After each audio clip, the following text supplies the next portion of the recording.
Okay, we will reconvene the special meeting. Mr. City Attorney, is there any final action to report out? No final action tonight, Madam Mayor.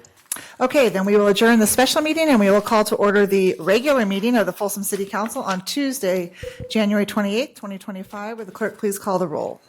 Council members Leary. Here. Rathel. Here. Rorba. Here. Kozlowski. Here. And Aquino. Here. And if you'd all please rise and join me in the Pledge of Allegiance.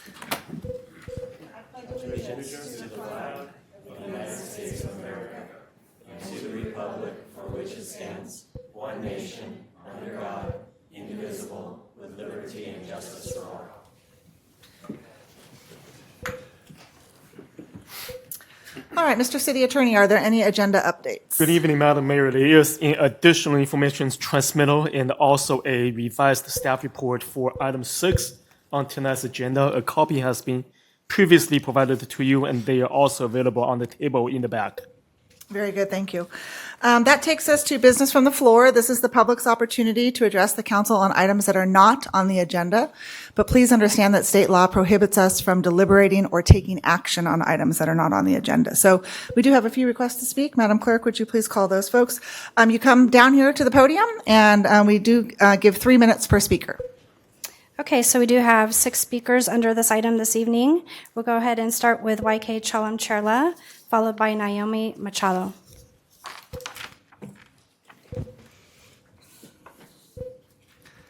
Mr. Chalam-Cherla, welcome back.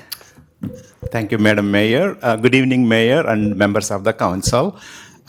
Today I'm here from the public, one as a school board trustee, and I want to thank Council Member Kozlowski for that nice text message sent to me and David Reed about San Juan section.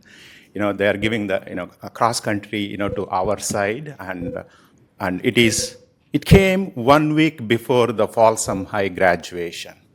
So my staff was a little bit, stepping back. So Mr. Kozlowski knows. But David Reed, my colleague on the council, and, he said, this is an opportunity to bring some new programs, new talent to our town, and not only that, some more business to our town. It's important. Madam Mayor, you mentioned, what people can do in your state of the speech, shop local. So we want to invite more people to shop, in our town. That's one. And the second one is, I just want to be here, frequently to exchange some collaboration between the school board and the city council. And I was going through the school's safety. Thank you for crossing guard activity, Madam Mayor. So we may be identifying some very soon. It needs some help from the city of Folsom as well as city of Rancho Cordova. It's about the kids' safety. So we'll be coming to you with a request. So hope you guys can consider with a kind heart. Thank you again. Okay, thank you. Madam Mayor? Yes. If I can just add a tiny bit of color to that. Thank you, Mr. Chalam-Cherla.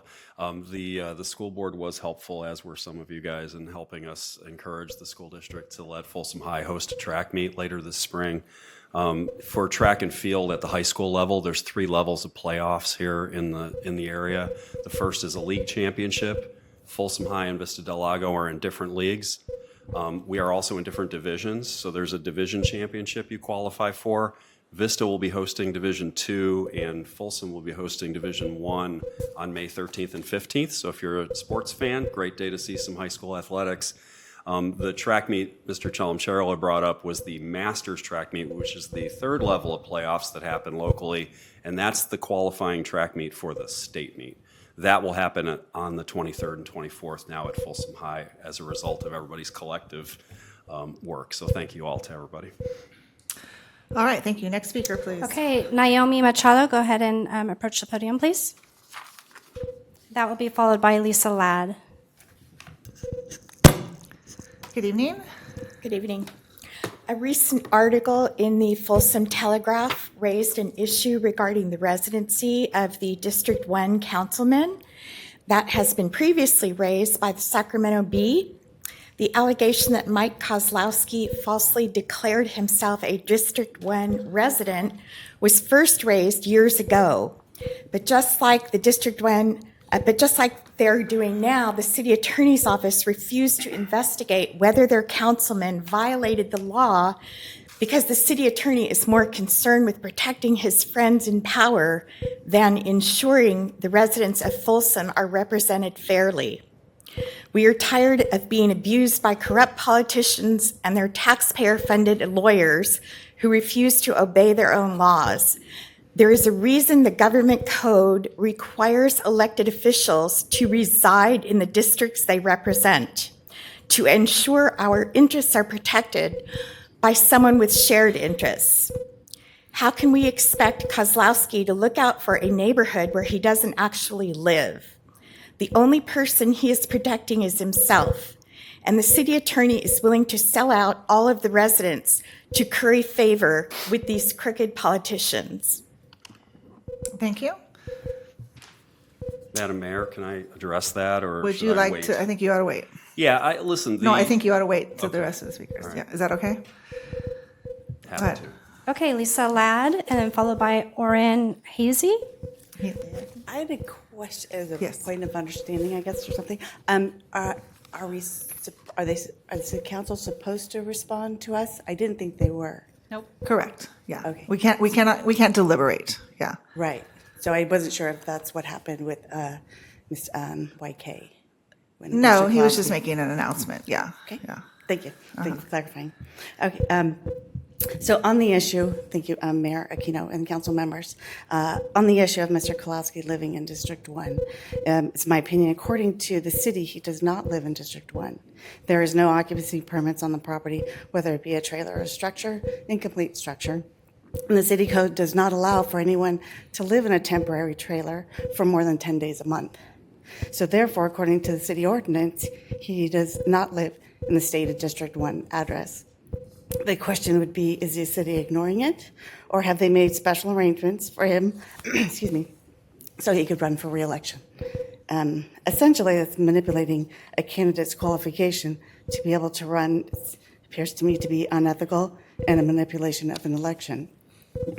It does erode the public trust. There is, on a separate issue, a bewilderment among some as to why Measure G did not pass. It's partly due to public trust. This is just one aspect of it, so it should not be a surprise why Measure G didn't pass. I have several other observations over the last 11 years that I've lived here, and I would take more time than allotted, but it's short.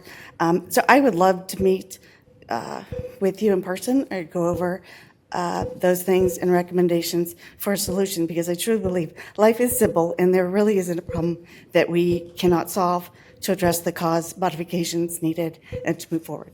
Thank you. We're all available to meet in person anytime. Our contact information's on the city website, okay? Okay, Orrin Hazy, sorry if I mispronounced your name. You could go ahead and approach the podium.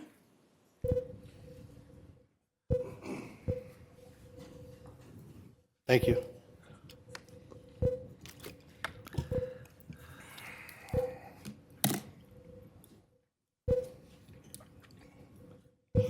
Mayor Aquino and honorable council members, I'm Warren Heatley, the chairman of RebuildCalifornia.com, and I'm here to put on record a concern that has been on a lot of people's minds here in Folsom for the past 2 years, and that is the allegations brought against Councilmember Mr. Mike Kozlowski. It's been alleged that Mr. Kozlowski has falsified his nomination papers, engaging in such actions as falsification of election documents, registering with false address, or misrepresentation of one's residence to gain electoral advantage, violates several California laws, including filing a false or forged documents, California Penal Code 115, knowingly or procuring or offering any false or forged instrument to be filed, registered, or recorded in any public office within the state is a felony.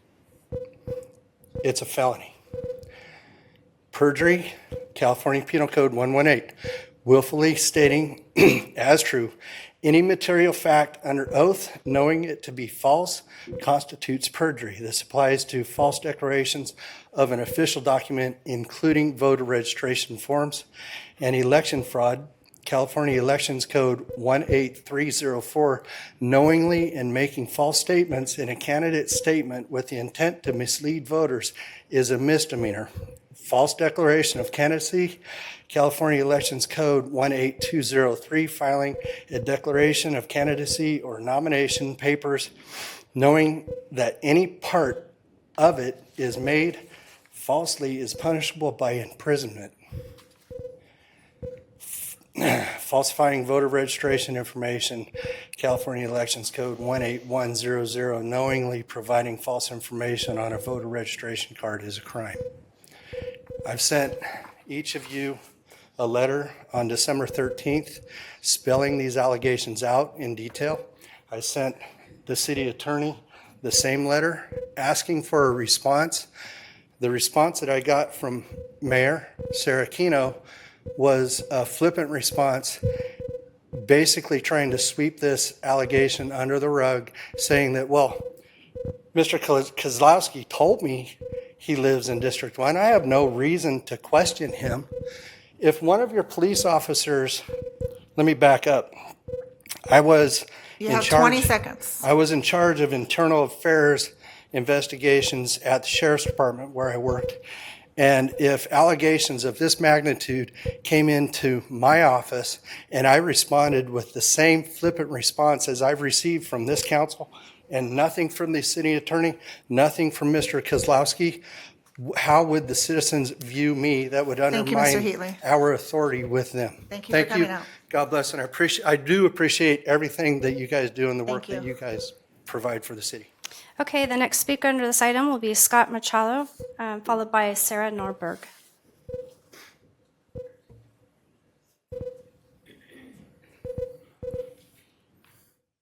Madam Mayor, Councilmen and women, it's not enough for Councilman Kozlowski to resign at this point. That opportunity has passed. The Sacramento District Attorney should investigate Kozlowski and the City Attorney for a criminal conspiracy so that we can find out whether our tax money is used to facilitate voter fraud. Thank you. Thank you. Okay, our last speaker under this item for this evening will be Sarah Norberg.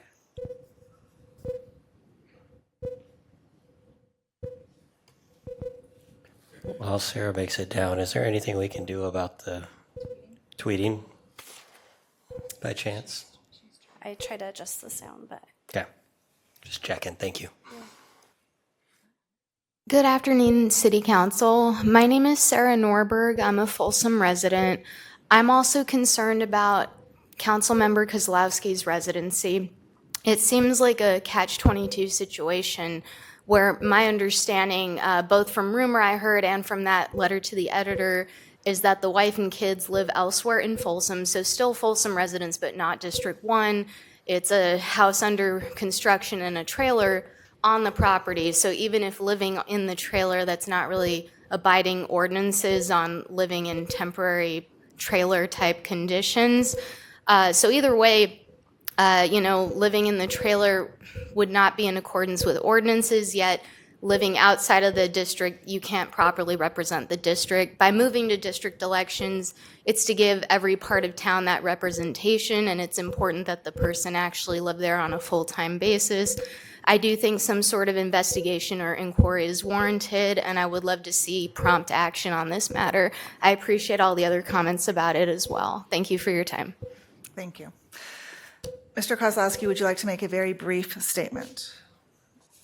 I took up residence at my current place of residence, which is in District 1, in July of 2022, and have lived there continuously to this day. It's the most easily verifiable fact, and it's disappointing that the Gold Country media didn't bother to do that.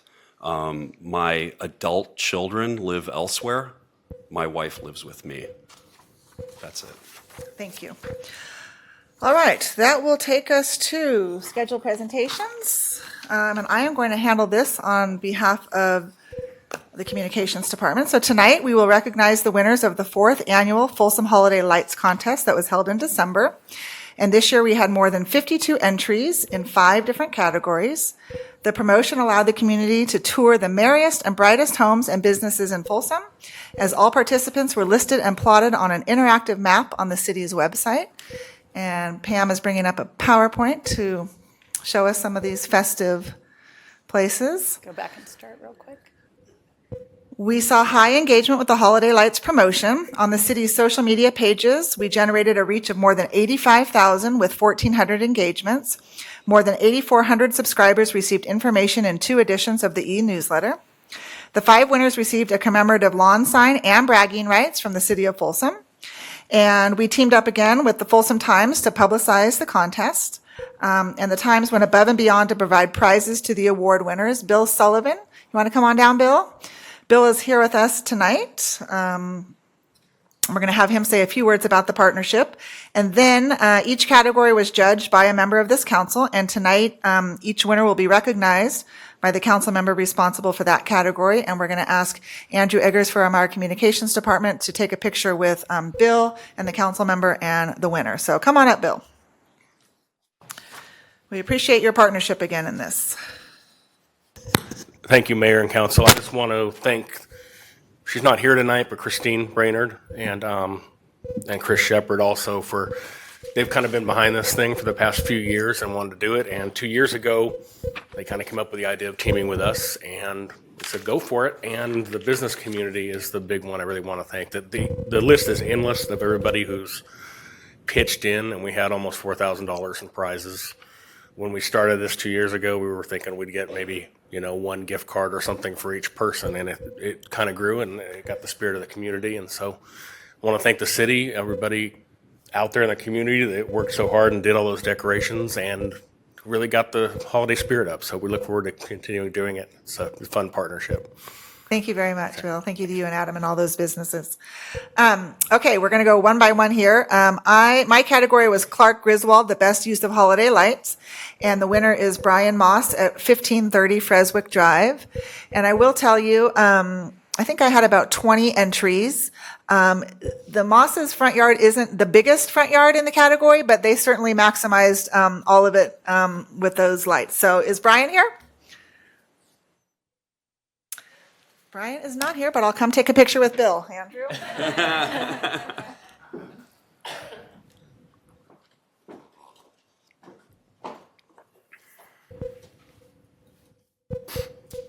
I'm going to show the other side of this.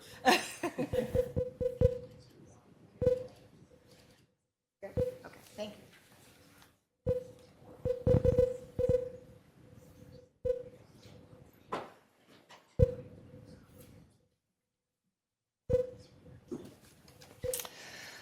All right, the next one was the Hollywood Christmas category, the best use of theme and or fictional characters, and that was judged by Councilmember Kozlowski. And the winners are from 105 Ledgemont Court, Jillian Dale and Bentley Gonzalez. Are you here? Okay. They probably don't want a picture with me anyway. All right, then we will move to, sorry, I skipped you, Vice Mayor Rathel. Illuminate the Block, Best Multi-House Display, judged by Vice Mayor Rathel. The winner was Darvell Court. The Escamillas and Roger and Deanna Curtis. Are you guys here? Yay, come on down. You heading down there? You can do it up here if you want. I'll just say a few words first, but come on down and I'll come take a picture with you. Darvell Court, my family lovingly refers to it as blue trees. Every time we drove down East Bidwell and saw the blue trees, it brought smiles to our faces. So anyone who does their Christmas lights, I assume with a crane, deserves special recognition. You guys did an awesome job. I think Ledgemont Court has won this 4 years in a row before you guys. So it just upped the bar, upped the challenge for them next year. Thank you guys for what you do for Folsom. This was the hardest one for me to not give an award to in one previous passage through this contest. Thank you.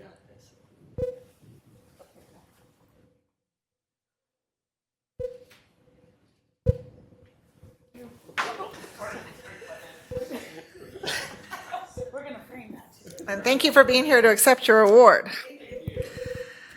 All right, the next one we had was the Holly Jolly Residence, which is the best overall residence, and that was judged by Councilmember Barbara Leary. And the winner was 530 Flower Drive. Ashley and Johnny Brown, are you here? Yay, come on down.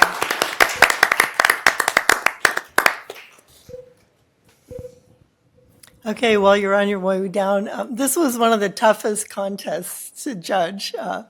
I think that I've ever judged because there were so many phenomenal lights out there. But your house really stood out. You had literally the front, the roof, your yard, and everything covered with lights, including some of the trees. It was really phenomenal. I really am happy to see so many of our residents getting into doing this. I don't know how many hours it took you to put that up there, but it was well worth it because it was really fun to see. So I'll come down and give you your award.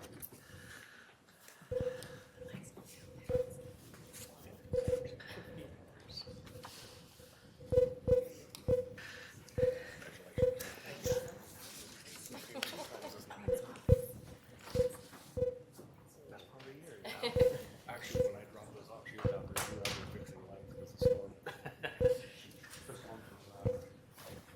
Nice to meet you. Holly Jolliest resident.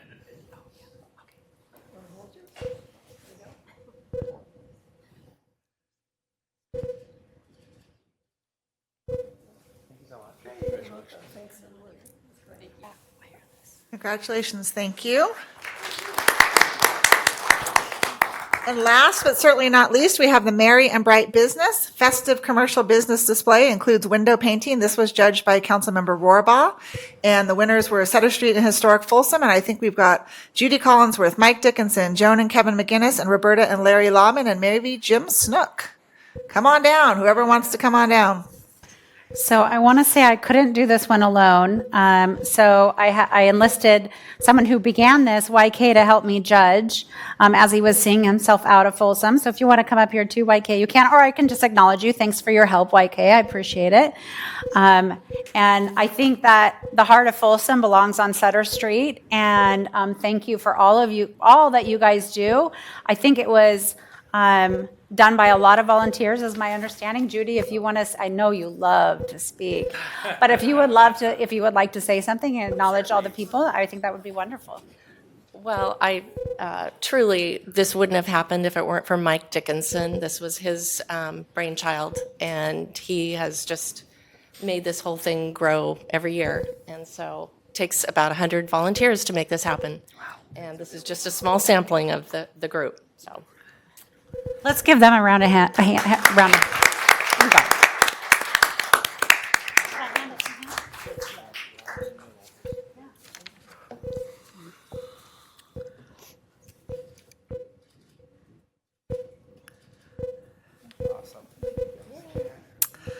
All right, another big hand for all the winners.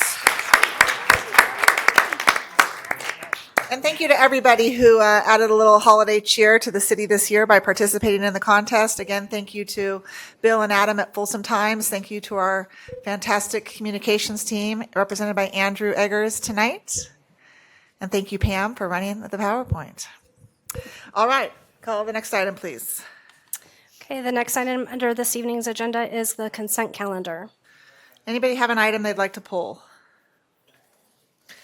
All right, hearing none, I'll take a motion and a second for the consent calendar. I'll move the consent calendar as presented. Second. All right, we have a motion and a second. Please call the roll.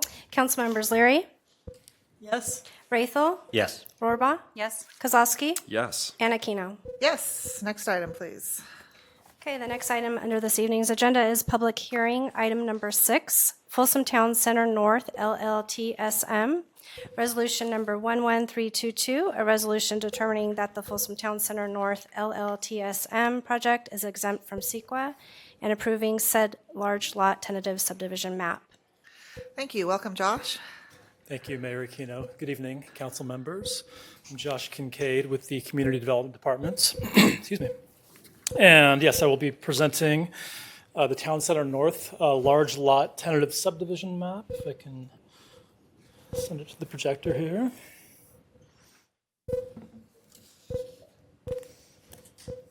There we are. So this is a request from Easton Valley Holdings for a large lot tentative subdivision map for the Town Center North project. The project site is located in the Folsom Plan area, adjacent to Alder Creek Parkway and East Bidwell Street. The UC Davis Med Center is just to the northeast. The land is part of the Westland Eagle project approved in 2015. Also note that City Council recently approved an increased residential density throughout the plan area, including 1,080 additional units within this project site, several of which need to be deed restrictive as affordable housing. Here we see the planned parcels within the project site as shown in the plan area specific plan map. It currently consists of 3 parcels totaling a little over 363 acres in size. And here we see the applicant's plan map with the land use overlay from the specific plan superimposed on it. The proposal is to create 24 individual large lot maps for future sale and development. The yellow and orange parcels here are designated residential. Purple is mixed use where the town center is planned. Dark green is parks, light green is open space, and blue is public facilities. The proposed subdivision is consistent with the approved land use designations, and no land use modifications are proposed with this application. And here we see the proposed large lot tentative subdivision map itself. The project also includes the dedication of rights-of-way and public utility easements to allow for development of future roadways and associated infrastructure improvements. The map is intended for the sale, lease, and financing of the large lots only, and no development rights are being requested at this time. Future development and all of the discussion that goes along with that will be subject to its own small lot maps and commission and as appropriate council review at that time. The applicant anticipates that future small lot maps would further subdivide consistent with the Folsom Plan Area Specific Plan, and if not, specific plan amendments or minor administrative modifications would be required at that time. There are some minor right-of-way modifications proposed, but only to the width of the right-of-way, not what it would actually look like. The map would move the sidewalks and landscape out of the right-of-way, making them the obligation of the private landowners. And briefly, 3 of the open space lots are planned for future hydro modification basins. One of the public, quasi-public lots is stated for an electrical substation, as anticipated in the specific plan. The SMUD substation lot size will have to be slightly increased to accommodate their facility, and this change is handled at a staff level with a minor administrative modification. And per a memorandum of understanding with the city and the property owner, the applicant is required to deed restrict a certain portion of land as affordable housing. Staff added a condition that the 2 lots shown here dedicate 220 and 150 housing units respectively. So we did find that the project was consistent with the previously approved Folsom Plan Area Specific Plan EIR and does not propose any development, therefore didn't require any additional CEQA review. Staff presented the project to Planning Commission, who unanimously recommended approval to City Council with some minor changes that are reflected in the conditions in your packet. We did receive a comment today that has been provided to the council and to the public, and we're happy to address anything in that letter. We did also modify a couple of the conditions within the resolution regarding an exhibit that was not part of the final approval and a letter that came from SMUD, and moving those conditions from an attachment into the conditions themselves, which made sense to us. And those modifications have been provided tonight.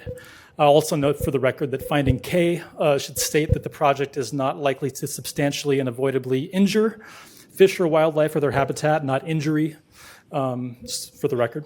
I apologize for that typo. So with that, we forward the Planning Commission's recommendation for approval to the resolution to deem the project exempt from CEQA and to approve the large lot map. I can take any questions. We also have Eric Crow with McKay and Somps representing the applicant if you have any questions for him. Thank you. Thank you, Josh. I have one preliminary question. Is the name Town Center, is that just a placeholder, or are we married to that name? That the town center, Mayor, is a reference from the specific plan. It will not require that name to carry forward. They may end up using it somehow in the future development, but it's not a requirement. Okay, thank you. Any questions from my colleagues for Josh? I just have one. Could you go back to the topo map? This one here. The easements that run to the east and roughly parallel to the Future Oak Avenue right there, is that the power lines or is that something else? The resolution of this is a little too fine for me to read it. Yeah. Got a bigger version of Pam, you may just know I'm off getting top a of your nod head. from our city engineer that yes, it's the power line. It's the power Yes, lines. yes, Okay, Muddy- Muddy- very good. For some reason, I imagined them being further west, but okay. Thank you. That's all. Any other questions? No questions for him. Okay. Then I'm going to open the public hearing. Do we have any requests from the public to speak? You do not have any requests to speak under this item. Any member of the audience wishing to address the council on this item? Seeing none, we will close the public hearing and I will bring it back to the council. Did you have a question for someone else? No, I just want to make sure. I have noticed of late that a lot of the maps I cannot see when I can't see anymore. So, when I expand them, Bob Delp, who wrote this email, mentioned that, and it sounds like he mentioned that he addressed some of that. Just in the future, make sure that if you refer to exhibit, it's in there. I'm not sure what happened or if I didn't go and research, but just make sure that that's for our public is there. Yes, the exhibit was there. The reference to it was wrong, and we Okay. Yeah, so Okay. we Yeah. appreciated the correction. Okay, thank you. We've closed the public hearing. Okay, come on down real quick. No, hold on a second. You have to talk into the microphone because this is being broadcast. So if you could state your name, please. My name is Greg Stoser. I live at Natoma Station. And so my broad question is this: where approximately is that on the south side of 50? Is that behind? Is it? How far east is it of Prairie City Road? The chunk that's taken out of the upper right-hand corner is the hospital site that's under construction right now. The hospital. Yeah, so the building, the three-story UC building for Davis. UC Davis fits right into the upper right-hand corner of this, so it wraps around that. So you're talking way. Yes, yeah, exactly. So the development Where's my pointer at? Sorry. is just to the then west The of. hospital building is being constructed right in here. Okay. So this wraps around it. Where is East Bidwell? East Bidwell's here. I think UC Davis Where's is more, Prairie City then? not a hospital. Prairie right? City is off the map It's out a here. medical Over office here, building, okay. yeah. So it's closer to East I'll Bidwell than it Give is control to back Prairie to the City. city engineer. So I do have a question in regards to, new building and just not really, we're getting congested in Folsom, and everybody knows that. I mean, the roads are getting old, they're potholed. We're starting to look like Howe Avenue and Watt Avenue. Have you driven down Watt Avenue recently? And it doesn't seem like there's any solution to, having, say, a builder do a road. By usually, if you build a complex, you put a road in, or you do something to help the community, or you provide another way to drive to work other than just pulling out and driving onto Highway 50. So, the concern is that where's the money being spent? When are we going to start talking about doing a half a mile of East Bidwell for 5 years, so that at the end of 5 years we have 3 miles of East Bidwell done. So we're not waiting until every road in Folsom is bad, where we have no money to spend. These kinds of things, rather than putting our focus on building a new community, which the roads can't sustain. And, when are we going to start talking about putting the kibosh on building until we get things under control for the infrastructure of what we already have? Nobody seems to think about the maintenance of the building. When you build the building, it's going to require maintenance in 10 years, but nobody talks about the budget for that. And that's my concern. We just keep going down the road of no solution to the infrastructure that we currently have, and it's becoming a problem, and you must all know that. So if you want to put your phone number on that blue card and hand it to the officer, I'd be happy to give you a call tomorrow. We do have a pavement management program that I can have our Public Works Director detail with you. There are conditions of... Hopefully it's not slurry seal. I'm talking about putting in pavement, because slurry seal is on top. It's going to break up. It's going to be miserable, in 10 years, and you're going to have a bigger problem Okay, than you have yeah, now. so I'll contact you tomorrow, and I'll contact you tomorrow, and we can have a conversation. We have closed the public hearing on this item. Josh, you can get up and just briefly maybe comment on the conditions of approval, that maybe are there some, off the top of your head, that include any sort of, they are putting in roads This or something? isn't really against Josh. I mean, Okay, this is sir, I get it. I'll call you tomorrow about the, yes. in general. I moved here in 2003 when we had a zero build. It seems like Okay. it went from a zero build to a unlimited build. Thank you, thank you. We've closed the public hearing. Thank you. Mayor, I don't know that there's anything to follow up on. Okay. It's, you know, this map doesn't convey development. It's consistent with the master plan. Infrastructure has to be developed, you know, in time with any subsequent development of the property. Okay, thank you. Madam Mayor, in order to move this forward, I'm happy to make a motion to approve Okay. as presented. Second. Any further discussion? I just want to thank staff for sitting down with me yesterday and answering all the questions that I had about this project, some of which were, you know, addressed some of the issues with traffic and circulation. And I also appreciate you addressing the last minute email that came in today and making those changes for the staff report.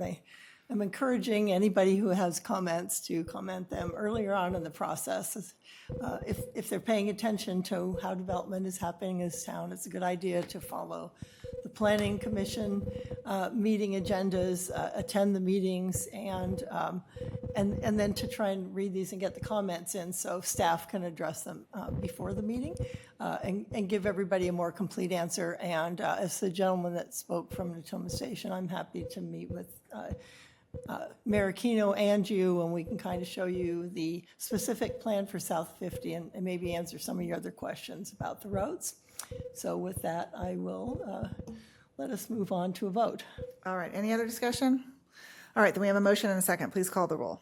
Okay, council members Leary, Yes. Braithel, Yes. Rohrbaugh. Yes. Kozlowski. Yes. And Aquino. Yes. All right, that takes us to city manager reports. Mr. Haverty. Thank you, Madam Mayor. I'd like to thank you and congratulate you for the State of the City event that was quite successful, wonderful speech to a sold-out crowd. And for the public, the text of that speech is available on the city's website as well. I'd like to thank our comms group and police and fire staff members who are currently developing a public outreach program to raise awareness about wildfire risks in Folsom and also equip our residents with some tools to create defensible spaces and emergency plans. The program will launch in May more intently to align with the CAL FIRE and Cal OES Wildfire Awareness Month. The plan also focuses on strengthening our internal coordination and communication and establishing a unified system to assure effective cooperation between all of our departments and our departments that would respond to us should we have a wildfire here in the city. And also, on similar lines, the fire department recently took possession of 2 long-awaited Braun ambulances. These are top-of-the-line ambulances to serve our community. They're currently being outfitted and will be in service soon to do their work. And I'd like to also report out on our Parks and Recreation Department regarding the Kids Play Park on Pruitt Drive. It's is known kind of as the Wooden Castle play area that even my own children played on. It's outlived its safe usefulness, and I'd like to report out on their progress to date. A topographic survey, which is a required base plan for all park planning, design, and engineering, was received last month. Next month, staff will issue a request for proposals for design of the new play structures. And additionally, staff will begin working with a consultant on design and engineering for the concrete paving and subsurface drainage work.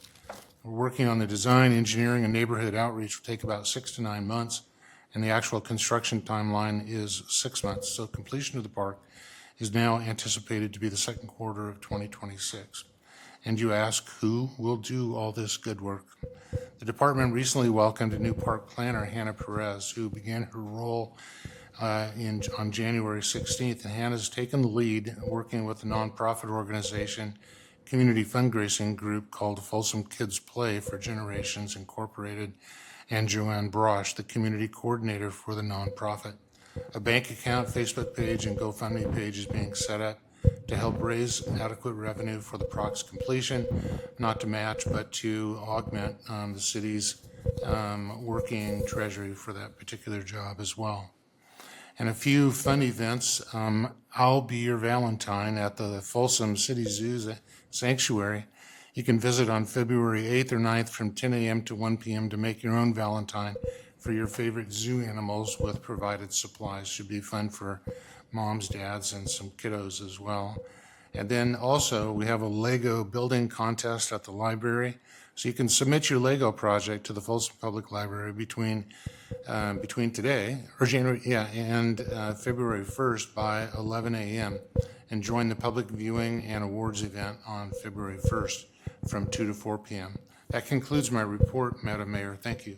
Thank you. That takes us to council comments. Councilmember Kozlowski.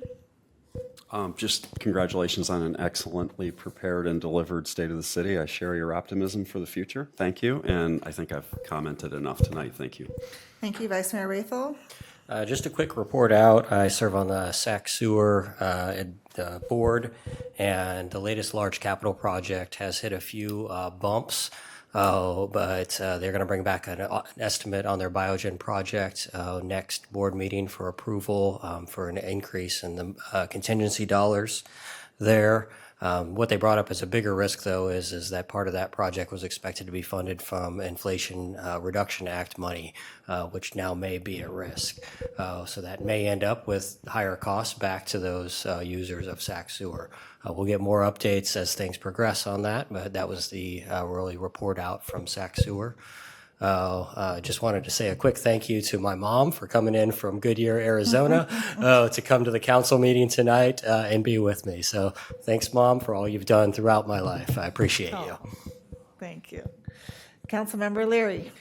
Yeah, I have a bit of a report out. I attended an opening of a Kaiser and PACE facility. PACE is a national organization that develops senior centers for Medicare and Medicaid patients.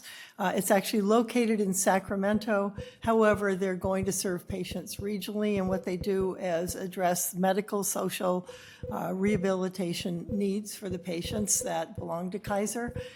During that visit, I also found that Kaiser is planning to expand their same-day surgery center here in Folsom. Something more formal will be presented sometime in the near future. That's also going to include an acute care center, and this was confirmed at the State of the City address with one of the Kaiser staff standing up to make that announcement as well. So I'm excited to see some progress moving forward on that site that we've been sitting there behind the Palladio for a number of years and wondering where the rest of Kaiser is, and more to be revealed. Thanks. Thank you. Councilmember Warbaugh. Yeah, I want to acknowledge that Mercy of Folsom celebrated the first, was it 30 years? 35 years on Friday, the first person born at Mercy Hospital. I wasn't able to attend. I believe Dan was there. Were you there, Mike? Oh, but you knew about it. Yeah, Dan was there. Anyways, that was a really cool thing. We had met with Lisa the week before, and that's really awesome that somebody the first baby born in Folsom was able to celebrate 35 years later. So I think that was really cool. Just had a SAC RT. They welcomed me with a warm welcome yesterday, and it's going to be a great group. I was the only new member. Mike stepped off so I could step on, and I'm excited about having some influence there.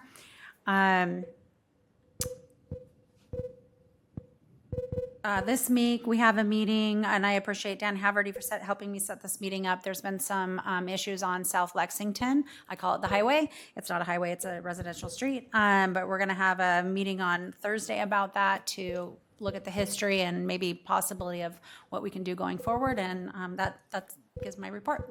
Thank you. And they're not here, but maybe, Dan, you can pass on my thanks to our small but mighty communications staff, Christine Brainerd, Chris Shepard, and Andrew Eggers. I could not have done the State of the City without them, from their help in gathering photos and videos, putting together the PowerPoint, and helping me wordsmith some things. Their help is very, very much appreciated. So it is 7:14 and we are adjourned. Have a good evening.